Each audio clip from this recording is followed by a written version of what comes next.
Olá, alunos! Vamos falar de um tema muito interessante, importantíssimo na termodinâmica, né? Porque ele se insere no contexto da questão da utilidade do calor, né? Temos várias utilidades do calor. Podemos fazer uso do calor com várias finalidades, né? Primeiro, elevar a temperatura. Isso pode ser muito importante. É isso que a gente faz quando a gente vai para a cozinha e vai preparar os alimentos, né? É útil aquecer, né, uma água na panela e colocar os alimentos lá. Então essa é uma utilidade. A outra utilidade é promover transições de fase, né? A gente fornece calor e o sistema experimenta uma mudança de fase, de líquido para gasoso, por exemplo, né? Também dilatar os objetos, né? Às vezes é um problema a dilatação, mas também pode ser útil. Quase tudo, né, você pode analisar em termos de vantagens e desvantagens, mas dilatar os objetos, né? Realizar trabalho, agora sim, né? Ou seja, utilizar o calor para um fim bastante útil, né? Que é o de mudar essa forma de energia em outras formas de energia. É isto. Né? Essa é uma utilidade do calor, né? Realizar trabalho. E quando realiza trabalho, nós estamos falando de energia, mudança de energia cinética, por exemplo, né? Porque é sempre verdadeiro, né? E, finalmente, o uso em máquinas térmicas, né, o calor, né? Isso vai ser discutido numa aula vindoura. O fato é que nessa aula nós vamos primeiro definir o que é trabalho, né? Aqui a gente introduz, né, a energia térmica como sendo eventualmente convertida em outras formas de calor, né? Introduzir a segunda lei, analisar alguns processos termodinâmicos, né? E calcular o trabalho associado a alguns processos, né? Que na verdade envolvem integrais, né? A primeira lei da termodinâmica, ela expressa, né, o princípio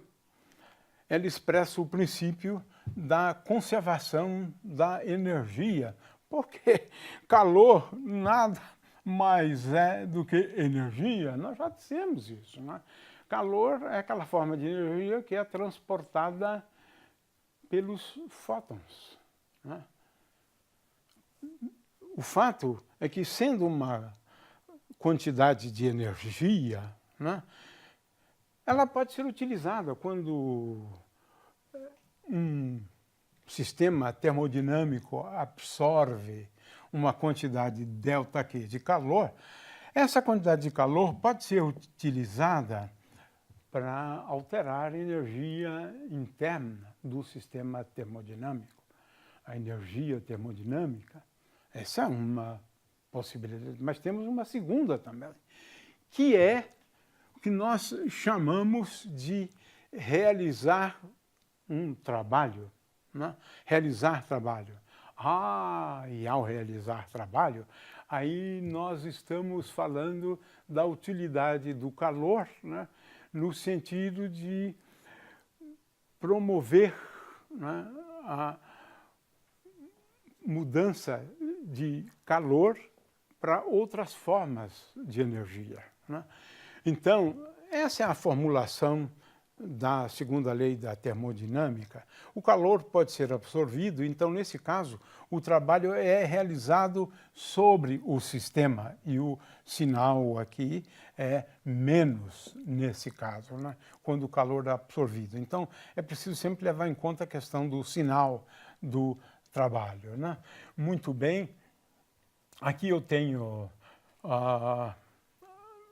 uma ilustração, né, de como é que a gente pode utilizar o calor, né?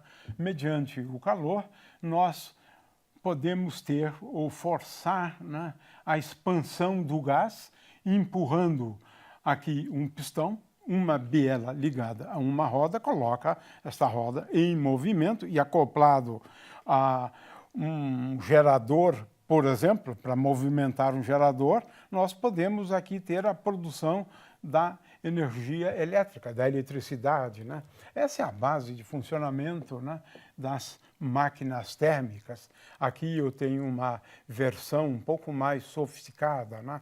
O aumento do volume, porque na realidade o trabalho realizado, a medida dele, envolve a variação do volume, né? Variação do volume. Muito bem. Vamos começar definindo o trabalho realizado por uma força.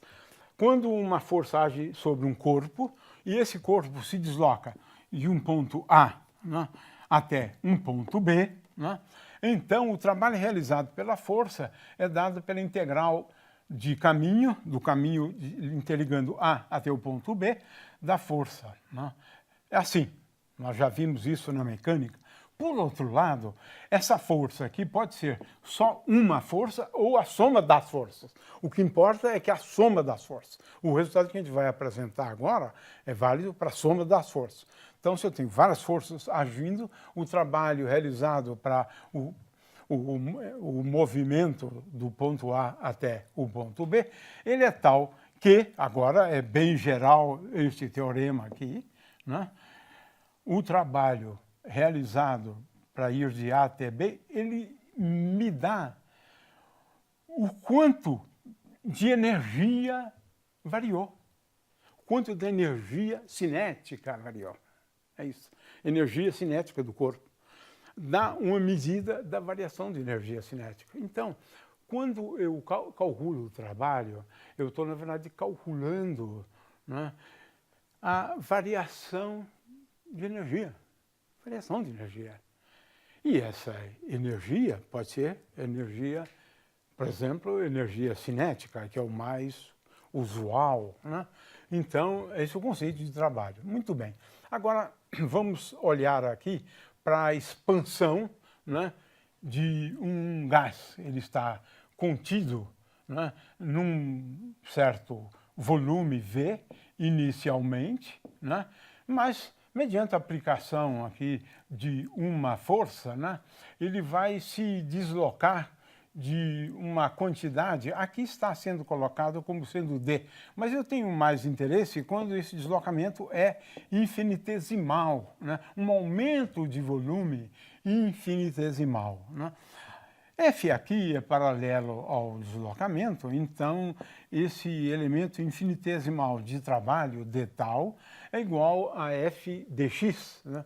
Dx, então, é o deslocamento infinitesimal, né? Dx, melhor do que delta x, porque eu estou pensando realmente num deslocamento infinitesimal. Agora, veja, a força é dada pelo produto da pressão vezes a área. Portanto, dentro de um plano que contém esse ponto A e B, né, por conta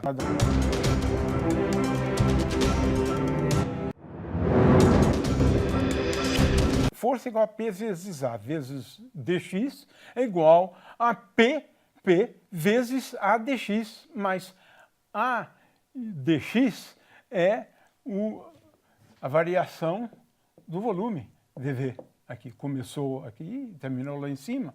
Então, esse é o elemento de volume dV. dV, né? dV é igual a A vezes dx. A é a área dessa superfície aqui, a área dessa superfície, né? Muito bem. Então, aqui eu tenho a definição formal. É claro que esta é a expressão que nos interessa, né? Então, d tal é igual a P dV. Agora, se eu quiser o trabalho, né, quando o sistema vai ou passa de um volume VA para um volume VB, variação de volumes, né, então o trabalho é integral de P, às vezes depende de T, né, também, P, né, dV, P dV. Existe uma interpretação geométrica para o trabalho, que é num diagrama PV, o trabalho, né, realizado é dado pela integral, o que significa a área sobre esta curva aqui, esta área aqui, esta área aqui. Então existe porque é uma interpretação geométrica, na verdade, do conceito de integral, né, de conceito integral. Então, pode ser visto quando a gente analisa, né, o diagrama PV. É claro que o trabalho realizado, ele depende do caminho. Depende do caminho. De novo, se ele vai por esse caminho aqui, né, o trabalho é essa área, né, esta área, né? Mas se eu for por um caminho diferente, a área vai ser diferente. Portanto, depende do caminho. O trabalho depende do caminho. E às vezes a gente tem interesse também em calcular o trabalho ao longo de um ciclo, E é fácil perceber que esse trabalho é dado, se eu considerar o ciclo no diagrama PV, o trabalho é dado por esta área aqui ao longo de um ciclo, se for cíclico, né? Então, estou sempre chamando a atenção para essa questão da interpretação geométrica do trabalho, como calculá-la, né, num diagrama PV, né? Depende, claro, do caminho, né? Veja, a diferença de energia quando eu vou de A para B, de um ponto A para um ponto B, né, ela é dada por essa expressão aqui. Ou seja, depende só dos pontos A e B. Depende só dos pontos. A energia. Mas o trabalho depende de como você veio ou foi de A para B, ou ainda de B para A, né? Que eu tenho essa possibilidade, eu tenho essa outra possibilidade aqui, uma segunda possibilidade. Aqui eu tenho uma terceira possibilidade. Veja que o trabalho depende do caminho, né? Eu estou falando agora do diagrama PV, depende do caminho. Porque sempre depende da área, nesse caso a área é essa, nesse caso a área é essa, e essas áreas são diferentes. O trabalho depende do caminho. A diferença de energia é um pouco diferente, não depende, porque só depende do início e do fim, né? Do início e do fim, do estado do sistema no início, o estado do sistema no fim, né? Essa é uma propriedade da grandeza energia, que é uma função de estado, Muito bem. A primeira lei, então, da termodinâmica, nós vamos agora escrevê-la de uma forma um pouco diferente, né?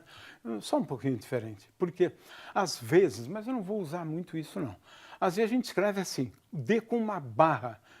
Para que a gente usa condutividade elétrica? E muitas vezes a gente esquece isso, né? Mas assim, é só para chamar a atenção para o fato de que aqui, quando eu escrevo assim, é uma quantidade infinitesimal de uma grandeza, que é o calor, mas não é a diferencial de uma função, como é o caso da pressão, do volume, da energia.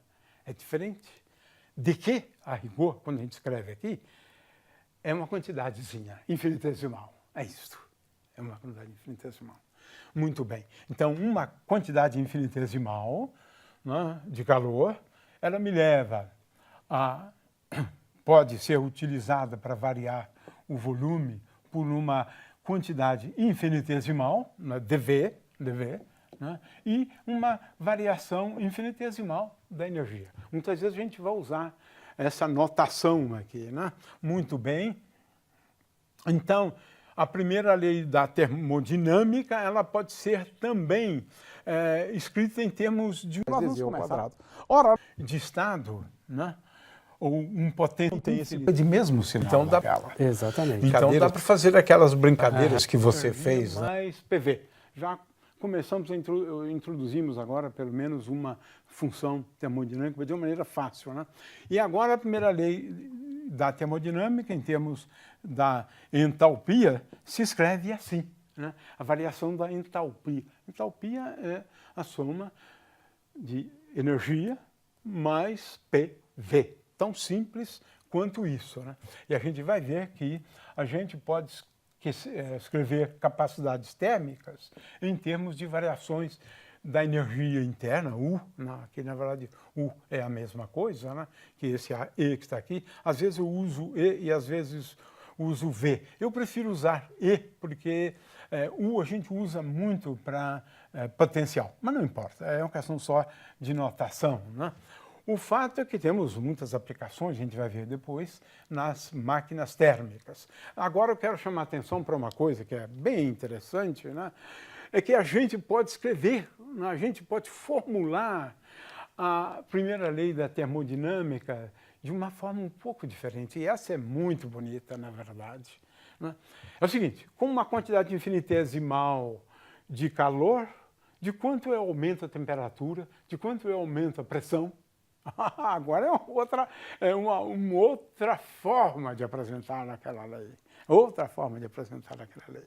Por exemplo, se eu escrever, né, a energia, porque isso é sempre possível, o que é o mais usual, em termos da temperatura e do volume, né, e a mesma coisa a pressão, então o dE posso escrever uma variação infinitesimal, a diferencial. Vamos primeiramente encerrar toda a parte teórica de T e V é dado por dE dt. Agora estamos usando o conceito do cálculo, né? Derivadas parciais, né, da energia com respeito à temperatura, mantido o volume constante vezes dt. E aqui é dE dV, né? Então, veja só. Agora eu tenho uma maneira que eu acho bem bonitinha, na verdade, mais útil, inclusive, né? Olha só, com uma quantidade infinitesimal de calor, eu posso elevar por uma quantidade infinitesimal a temperatura. E posso elevar o volume, porque só... Em primeiro lugar, expressar em primeiro lugar a nossa admiração. Bem interessante. Agora eu estou formulando de um outro jeito. O calor pode levar ao aumento de temperatura. Uma quantidade infinitesimal de calor pode me levar ao aumento da temperatura. Se eu mantiver o volume constante, é o único efeito. É o único efeito. É o único efeito, né? O calor serve para aumentar a temperatura. A gente sabe disso. E serve também para aumentar o volume. Agora, em proporções, né, que dependem, olha só, de taxas de variação. Isso é fantástico. Fantástico. Né? Novamente, a utilidade do calor. Eu posso elevar a temperatura e posso elevar o volume. É uma maneira. Isso, para mim, é fantástico, porque fica muito claro, né, a utilidade do calor. Né? Veja, agora eu já estou falando de temperatura, de volume. Aumenta o volume, aumenta a temperatura. Né? É isso. Essa é a utilidade do calor. Né? É claro que eu poderia pensar de um outro jeito. Né? Eu poderia pensar a energia como função de P e V. Agora, eu posso pensar também assim, claro, por conta da equação de estado, eu posso sempre relacionar essas grandezas. Né? Então, eu posso pensar também que o calor, né, ele pode ser utilizado, né, de tal forma que uma quantidade infinitesimal de calor absorvida pelo sistema termodinâmico vai aumentar por uma quantidade infinitesimal de pressão e uma quantidade infinitesimal de volume. Agora estou usando P e V, uma outra possibilidade, com coeficientes, né, dados por essa expressão aqui. Olha só, que coisa fantástica. Agora, é claro, eu tenho uma outra possibilidade, né? É encarar a energia como função da pressão e da temperatura. Agora, a coisa aqui é um pouco mais complicada, porque dV também é uma função de P e T, né? Então, utilizando isso lá na primeira lei, eu posso pensar na quantidade de calor, né, como promovendo uma variação, se o calor é absorvido, essa variação é positiva, uma variação da temperatura por uma quantidade infinitesimal dt e uma quantidade infinitesimal dp. São formulações fantásticas da primeira lei. Muito bem, vamos agora um pouco mais rápido. Capacidades térmicas, né? É bem simples o conceito, né? Com uma certa quantidade de calor, eleva a temperatura do sistema por uma grandeza delta T, e melhor ainda se for infinitesimal, porque aí fica dQ sobre dt, é melhor, né? E agora a capacidade térmica a volume constante, é esta expressão aqui, né? E a capacidade térmica a pressão constante é a mesma grandeza dQ dt, mantido a pressão constante. E a gente define dois tipos, né, de grandezas a partir dessa. A primeira é realmente mais útil para sólidos e líquidos, se bem que você pode usar a segunda também para sólidos e líquidos, a outra mais para gás. Esse segunda do ângulo e como ela depende dos torques. Tem de matéria em termos de massa ou de número de mols, né? De forma que o calor específico é a capacidade, né, dividido pela massa, né? Então, CV é igual a C maiúsculo V dividido por M, né? E CP é a mesma coisa, e o calor específico molar é a capacidade térmica dividida pelo número de mols. Essas são as grandezas importantes. E agora vamos analisar, mas de uma maneira bem rápida, alguns processos, né? Por exemplo, processos nos quais eu mantenha a pressão constante, né? Por exemplo, um processo isocórico, né? Num processo isocórico, nós temos zero de variação, né? Zero de variação do volume, temos aqui, né? O volume não varia. Olha, aqui no gráfico PV, o volume não varia, é o mesmo, né? Nesse tipo de processo, o isovolumétrico, o trabalho é realizado igual a zero. Não realiza trabalho, ele não consegue movimentar um pistão, não movimenta, né? É isto, né? D tal igual a zero e dQ igual a dE. Então, nesse caso, a gente define a capacidade térmica, né, a volume constante, claro, e ela é dada pela energia derivada da energia volume constante. Se eu tiver um gás ideal, então, né, veja que a capacidade térmica volume constante é dada por uma expressão bem simples, quando eu levo em conta só os graus de liberdade associados à translação das moléculas, né? 3/2 de N vezes R. E a capacidade térmica molar CV, eu divido por N, eu tenho essa expressão aqui. Agora, mais geralmente, veja, aqui eu tenho a pressão, né? Aqui eu tenho, eu estou ainda falando do volume constante, né? Então, veja que em função do número de graus de liberdade, CV pode ser maior do que 1,5 vezes R. E a mesma coisa a capacidade térmica molar, né? Ela depende, então, desses graus de liberdade internos, né? E aqui eu tenho realmente os valores experimentais. Eu acho isso aqui uma coisa absolutamente fantástica, né? Veja só os gases monoatômicos. A previsão para gases ideais é 1,5. E quando você mede o xenônio, 1,53, né? Aqui a capacidade térmica molar dividido por R, né? Ou seja, demonstrando que aqui eu tenho basicamente graus de liberdade só associados ao movimento de rotação, né? De rotação. Então, é bem interessante, né, esse caso aqui, né? Se eu tenho um número maior de graus de liberdade, aqui eu tenho 2 graus de liberdade, né, para esses gases aqui. Mas veja só como o resultado é realmente fantástico. Eu acho impressionante, né? A diferença de 1,5 é realmente praticamente desprezível. Processos isobáricos, a pressão é mantida constante, de acordo com esse gráfico que nós temos aqui. A pressão é mantida constante, né? Veja que a pressão é constante, né? Desde o início até o fim, né? A pressão é mantida constante, né? Então, são processos nos quais a pressão é mantida constante. Aqui, ele realiza o trabalho, porque temos uma variação de volume. O volume varia do volume final até o volume inicial. Então, o trabalho é dado pela pressão vezes a diferença de volume, né? O Cp é igual a dH dt, veja, e Cp, né, é igual a o calor específico molar, é a capacidade térmica, a pressão constante, né, dividido pelo número de mols, que é essa grandeza que está aqui, né? Muito bem.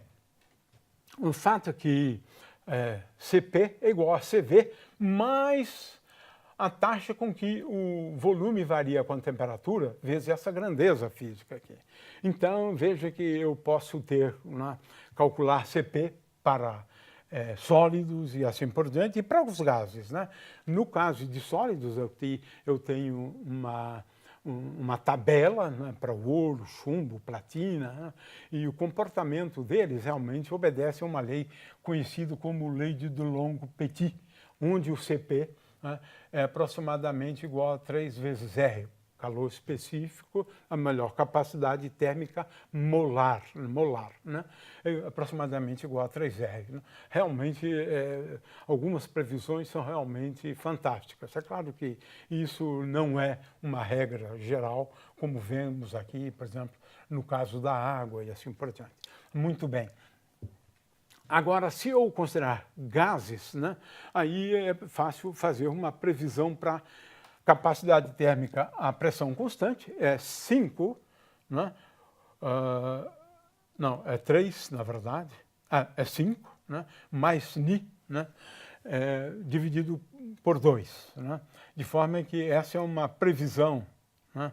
Isso porque Cp é igual a Cv mais N vezes R. Essas continhas estão feitas no texto, então estamos dando aqui apenas o resultado, tá certo? Para processos nos quais a pressão é constante em gases, né? Temos também processos isotérmicos, onde a temperatura é constante. A isoterma é uma curva, mas para gases ideais, né, eu relaciono a pressão e a temperatura e o volume assim. Portanto, a integral de P dV é N vezes RT vezes a integral de V do início até o final, de 1 sobre V, dV, que é o logaritmo. Então, veja, é muito fácil calcular, né, nesse caso, né? Esse caso aqui é um caso onde a temperatura, tá certo, é constante, essa é a ideia aqui, né, da temperatura constante. Muito bem. Temos também processos adiabáticos, são aqueles processos que ocorrem sem que o sistema termodinâmico troque calor, absorva calor, ou ceda calor. Né? Então, indicamos essa situação por dq igual a 0. Né? E agora, também basta fazer algumas continhas para chegarmos à conclusão de que dq pode ser escrito, no caso de gases ideais, né, dessa forma aqui, né, dessa forma, no caso de gases ideais. Né? Então, se dq é igual a 0, eu tenho aqui uma equação, na verdade, envolvendo a função, né, como se comporta V vezes P, né, ao longo de um processo adiabático em gases ideais. Né? Definindo gama como sendo igual a Cp sobre Cv, aí pode ser tanto a capacidade térmica quanto a capacidade térmica molar, isso não importa. Cp sobre Cv é sempre igual a essa relação. Então, gama é essa relação. Né? A partir dessa equação aqui, resolvendo, a gente conclui isto aqui, que o logaritmo de V elevado a gama sobre P é igual a 0. Portanto, num processo adiabático, né, de um gás ideal, existe uma relação entre a pressão e o volume. E essa relação é simples. P vezes V elevado a gama é igual a constante. Eu posso também buscar relações envolvendo a temperatura, né, no gás ideal. E o trabalho realizado, agora tem que fazer uma integral e o resultado está aqui. É uma integral simples, né, de dV de V elevado a gama, é basicamente isso, né? Muito bem, aqui em processos adiabáticos, muitas vezes a gente procura escrever, né, no diagrama PIV para indicar que é um processo adiabático. É claro que aqui você pode calcular o trabalho realizado, como fizemos no caso, né, dos gases, e muitas vezes, né, alguns ciclos, né, eles são tais que em duas fases você tem processos adiabáticos, mas isso é indicado. Em particular, esse aqui, no caso do ciclo de Carnot, por exemplo, que é um exemplo, né, nós temos dois processos adiabáticos, né, ao longo do ciclo, né. E, finalmente, a expansão livre de um gás, né, que é também um processo, né. Mas é curioso porque, nesse caso, ele se expande, mas não há necessidade de trocar calor, né? Então, dQ igual a zero, não realiza trabalho, d tal é igual a zero, e dE também não muda a energia, né? A pergunta é o que muda, né, no caso de expansão livre de um gás, né? Aqui tem uma função termodinâmica relevante, né, que é a entropia. Na verdade, nesse caso, a alteração tem a ver com a alteração da entropia, né? E com isso, então, nós tivemos a oportunidade de discorrer um pouco sobre a primeira lei da termodinâmica, formulada de um jeito, e a primeira lei da termodinâmica formulada em termos de o calor, quando absorvido, leva a uma variação da temperatura infinitesimal, uma quantidade pequena de calor, leva a uma variação da temperatura, uma variação da pressão. Agora sim, isso passa a ser mais útil, porque estamos falando de pressão, temperatura, volume e assim por diante. Então, agradecemos a atenção de vocês.